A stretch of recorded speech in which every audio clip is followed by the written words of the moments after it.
pagan symbols. So, the propaganda that Lucky Charms is trying to lay on you is that the path to Christianity, which is no fucking fun, but they will give you vitamins and keep you regular, and the path to paganism, which is colorful and bright and sweet, but it'll rot your teeth and make you fat. You're welcome. But then,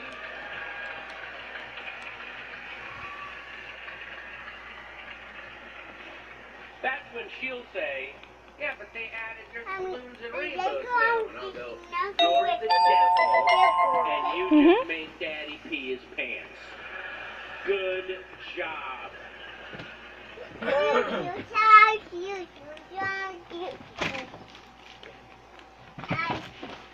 I'm trying to improve my health and my outlook because of my daughter. But that's like 80% of the reason. The other 20% is because I sincerely believe in 20 years society is